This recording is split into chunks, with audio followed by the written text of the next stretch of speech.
Hello to everybody from my side as well.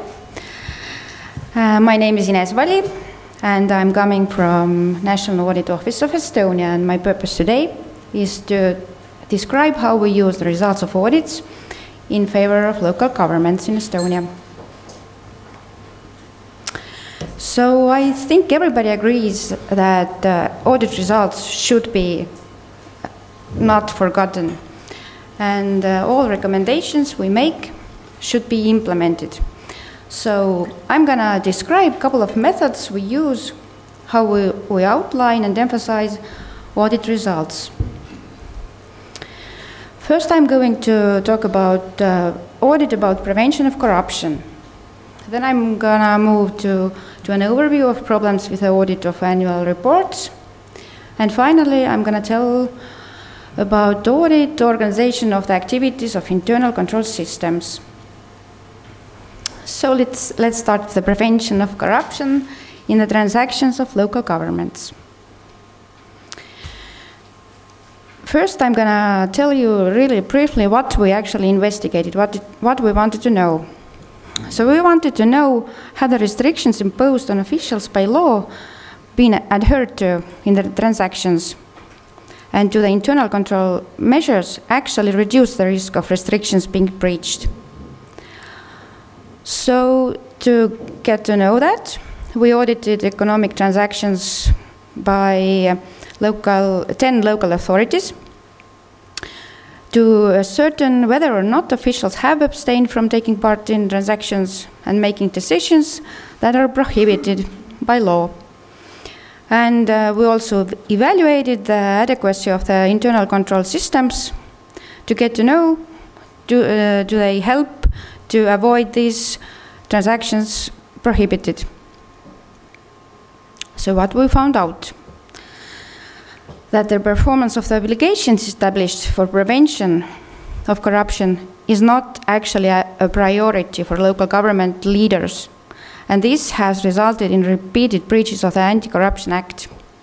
For example, the officials in 8 out of 10 local governments had breached the restrictions established with the law. Then we found out that the internal control measures were not adequate to inspect adherence to, and the officials do not acknowledge the necessity of the restrictions as much as we think they should. And awareness should be improved by local authorities themselves, but also by the state that actually establishes the restrictions. And the Ministry of Justice must develop guidelines to local governments how to inspect adherence to restrictions, and they need to find better solutions to disclosing transactions performed with officials and their companies. So what activities National Audit Office carried out to enhance the impact of the audit results? Of course, we made recommendations to the minister and to audited local governments, but also anti-corruption strategy was supplemented with some provisions. For example, developing internal control systems and increasing transparency. And in addition to National Audit Office, helped the Ministry of Justice to create a special web page about corruption. We also compiled the Handbook of Conflicts of Interests for municipal councils, and we held several seminars in municipalities on spots to introduce this handbook. Here is this web page about corruption. Here is the address of the web page. If you click there, if you print in the box of internet, then you can find this kind of picture. The web page is in Estonian, in English, and in Russian. And it includes definitions of corruption, description of different forms of corruption, so you could recognize it better. Everything is written down in a way better and easier way than in laws. Then, of course, numbers, statistics and surveys different kind of about corruption in Estonia. And then there are case studies, conflicts of interests with solutions and recommendations. And there is a section about anti-corruption activities that is held in Estonia. And one section is for managing corruption risks in business, including e-training for public enterprises, private sector corruption and instruction for entrepreneurs, and information about oncoming seminars. And you can find international assessment reports made of Estonia as well. And on the corner there is a box. I don't know if you see, but there is a box where you can click on how to act in case of corruption. If you have something to report and you don't know where or how, then you can find from this box different kind of contact numbers, email addresses, where you can call or write and tell your story. Now let's talk about this handbook of conflicts of interests. It's in Estonian, that's why it's not very important that you don't exactly see all these sections, but the main point of the booklet was to increase the awareness of municipal councils and governments so that they could solve these kind of situations themselves in the future, and that they could recognize them. So this handbook includes the basics, explanations, who actually are officials, who are related person to the official, and what are the conflicts of interests, what are the transactions they can't do by law, and how to avoid these transactions. And the best part is that this handbook includes real-life situations involving conflicts of interests that actually in Estonian local governments have happened. And there are explanations how to act in these cases of that particular type of conflict of interest. So if you really read through all these cases, you might find some of them might be familiar if you are an official of local government. So we held some seminars in municipalities as well. The main purpose was to introduce this handbook, and the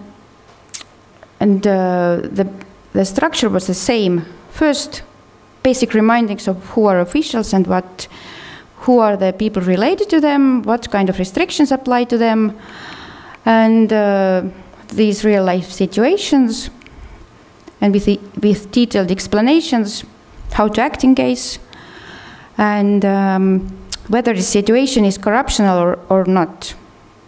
And a lot of questions were asked face-to-face and got answered. So we saw it was very useful.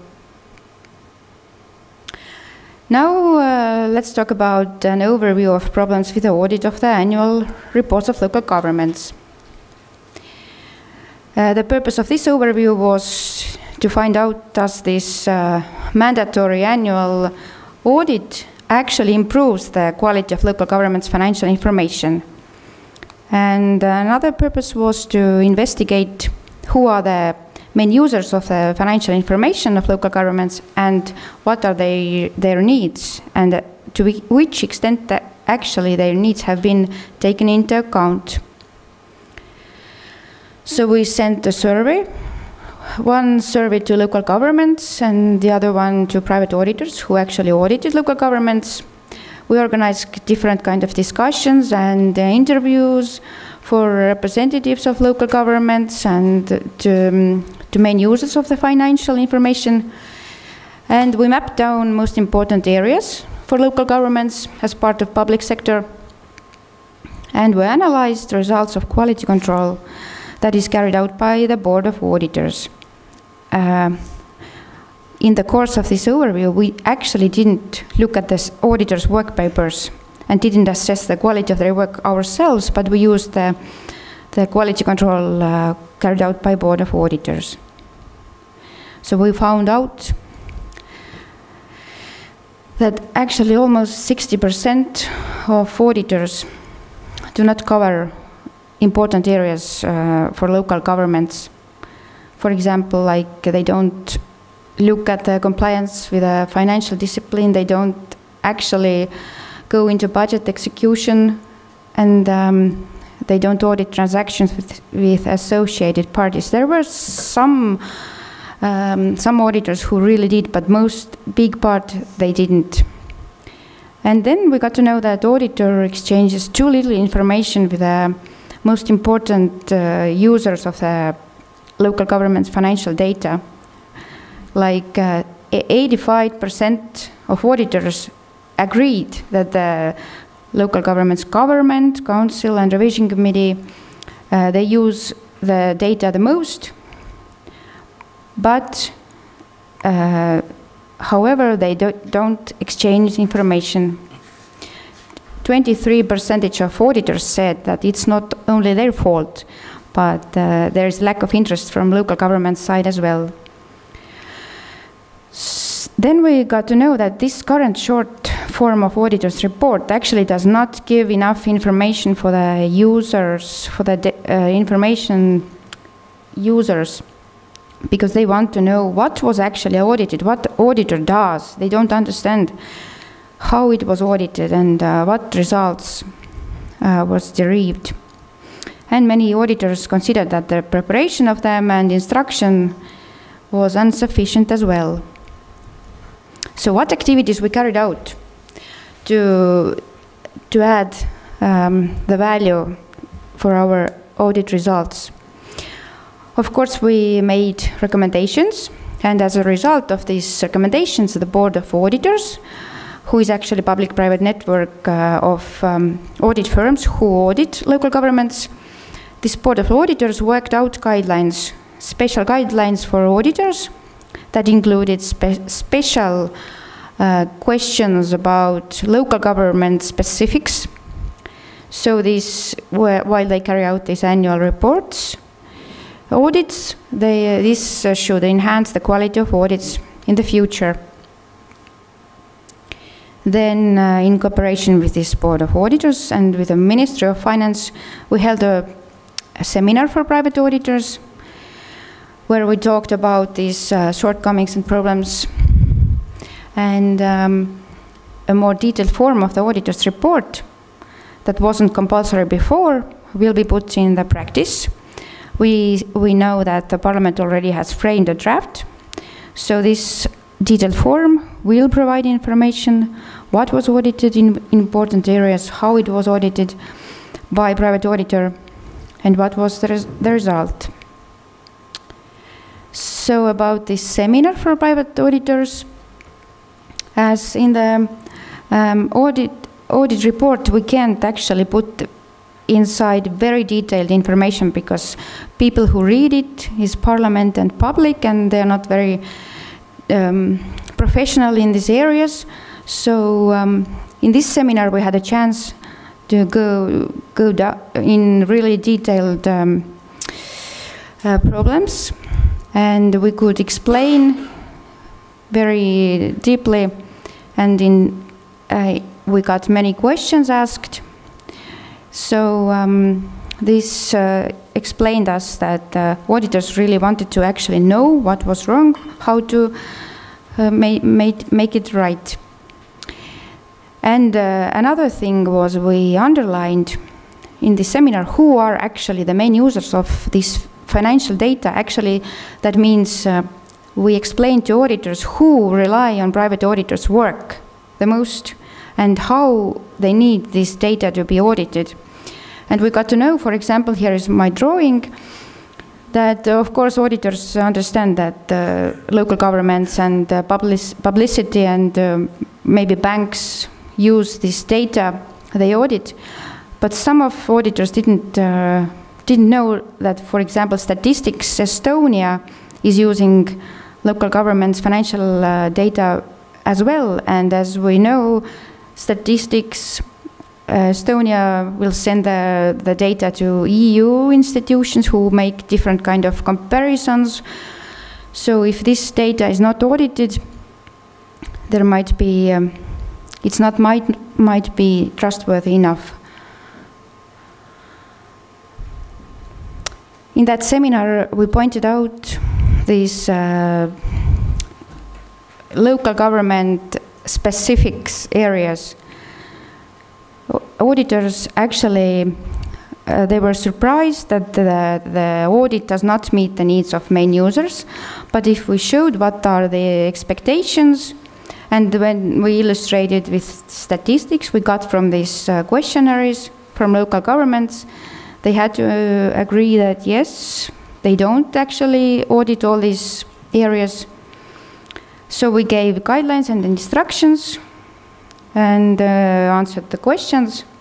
And we really hope with these guidelines from Board of Auditors as well, the auditors should know now better what to audit in case of local governments.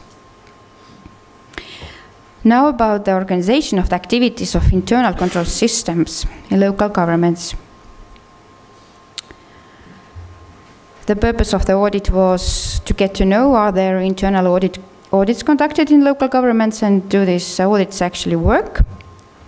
Whether or not local councils have organized revision committees activities and have they conducted supervisory control?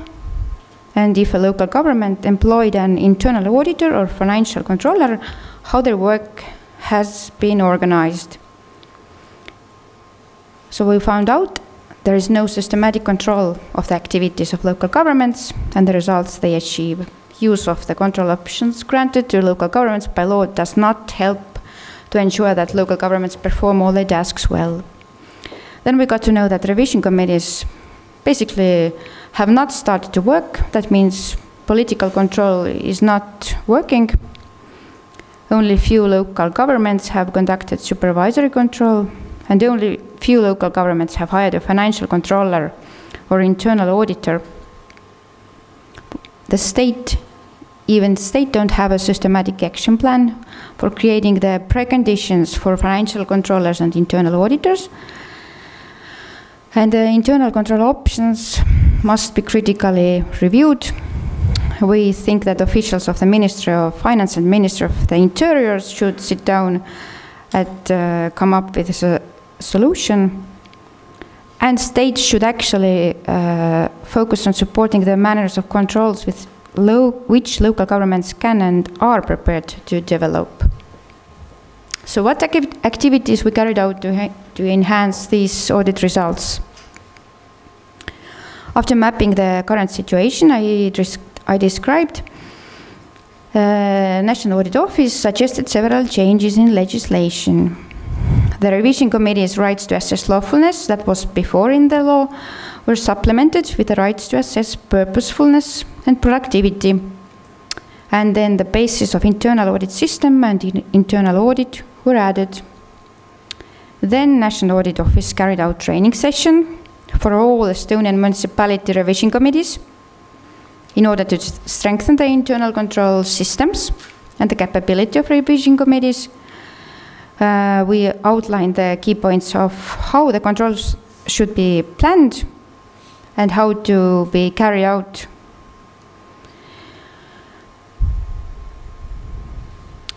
And also National Audit Office cooperates with local governments in order to improve the internal control and internal audit systems on an ongoing basis. We monitor and observe internal auditors, controllers' subject matter of the controls, inspection and audit reports, activity reports, etc., etc. National Audit Office has arranged different kind of focus groups for internal auditors and controllers and other specialists, revidents, in order to promote contacts and share experience, including in collaboration with Estonian Local Governments Internal Auditors Association. And in addition to these three methods, I got the idea to emphasize the biggest effect of National Audit Office audit results. As we have expanded mandate to audit local governments since 2006, and we have been executing 86 audits and overviews from that time. We have been making a lot of recommendations, given different kind of guidelines to all local governments and state agencies. And as a result of all these audits, we have National Audit Office has made many suggestions in favor of administrative rearrangements in local governments to promote the idea of larger and better functioning local government. And 2017 is the year when this administrative reform will be finally carried out. This month, from this October, there will be 79, hopefully stronger local governments instead of 213. So with this great news, I'm going to finish up my presentation and be happy to answer your questions.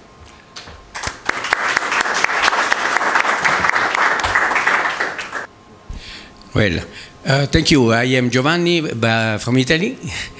I have had a real interest for your presentation, Ines, and particularly for me is interesting the last part of your presentation, in which you have underlined the problem of internal control of local entities.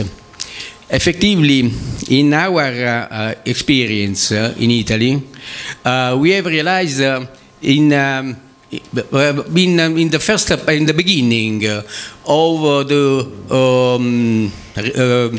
reduction and to enforcing a new legislation addressed to realize a platform of a control of local entities during the last 10 years, practically.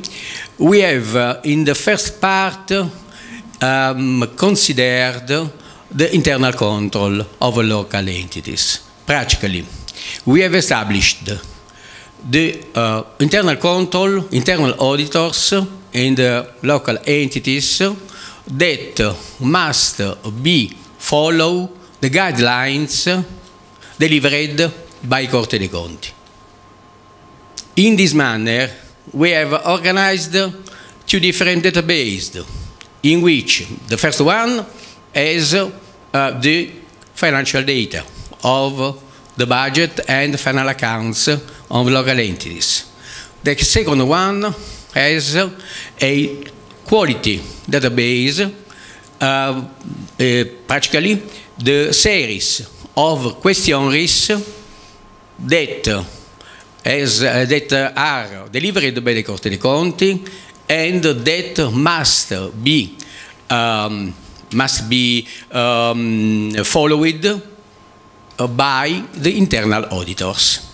Practically, we are convinced that we could have a functioning system and a reliable system in the context of municipalities if we have a real pet of the audit, the very sound relationship between the external and internal auditors, and a real IT net that allows through the databases, quantitative and qualitative, to have a governance of the full situation.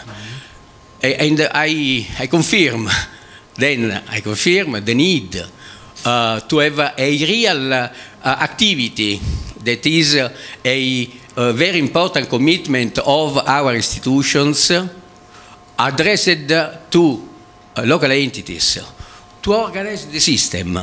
Because also in a context, as in Italy, in which we have a constitutional autonomy, the only manner to have a real governance of the situation, and you have in the first part of your presentation show the effective logic of the fight to corruption. Well, the problem is this. If we don't have a real comprehension of the pets that are followed by the local entities, we don't have at the same time the possibility to really fight the corruption. This is a very important need to build a full system. Thank you very much, Giovanni. Thank you very much. Michaela Krakauer from Denmark. A very interesting presentation. Thank you for that. Thank you. And I can see so many similarities to the things we are working with. If I understand you correctly, the private auditors in the local authorities are the external auditor. Private auditor as sworn auditor. Yes. Yeah. Yes. Because I was very interested in your second part of the presentation, because we have the same system in Denmark with private auditors auditing the local authorities, and they would be very sensitive to us interfering in how they perform their audit if they cover what they should do. So I was curious to know how you cooperated with the private auditors in performing this examination, and how they reacted on you giving recommendations and maybe also some criticism to how they, as private professionals, perform their work, because that would be very sensitive in Denmark. In Denmark, we have just made some audit standards that also the private auditors, everyone auditing the public sector, has to follow. But even there, we would have huge problems in going into their work and telling whether or not they performed the audit right. So maybe you could unfold a bit this is a very good question. How you approach them. Maybe we can get some good ideas. Yes, we approached to them with lines of cooperation, and we need to help each other, and how to make these financial data of local governments in better shape. And actually, these external auditors, they don't have obligation to give us any information, so they voluntarily did it. We got maybe 80% of the answers. So there were some auditors who didn't find time, and they actually very honestly said that this answering your questionnaire and your cooperation doesn't give us any money.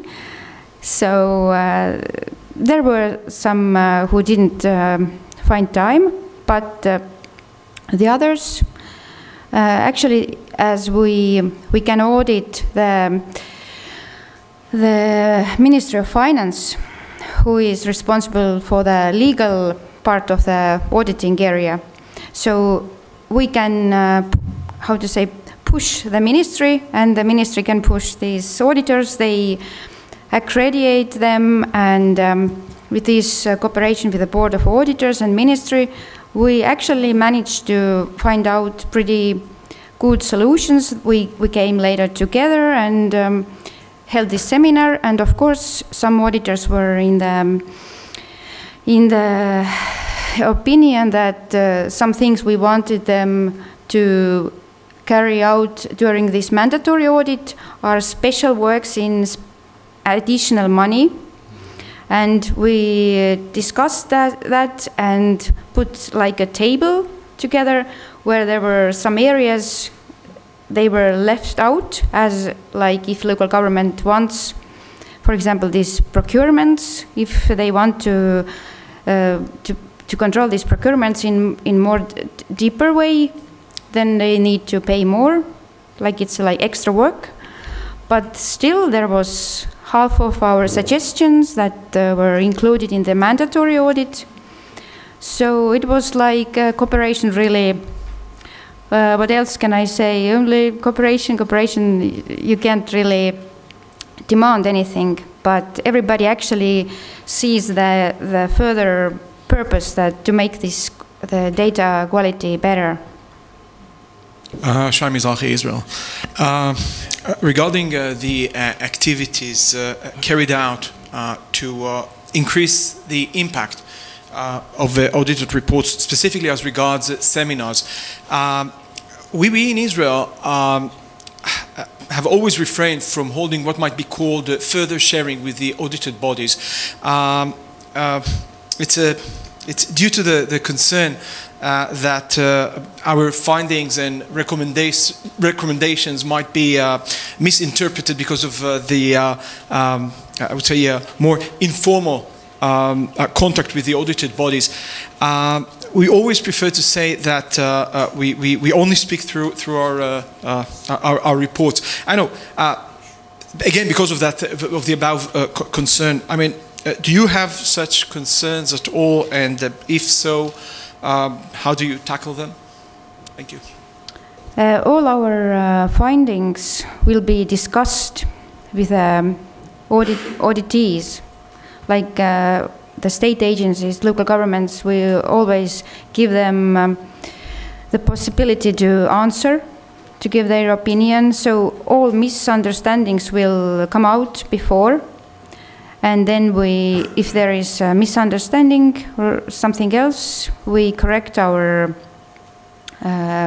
reports, or we discuss with Parliament in commissions all these results before. So after this audit report goes public, there is usually no misunderstandings anymore left.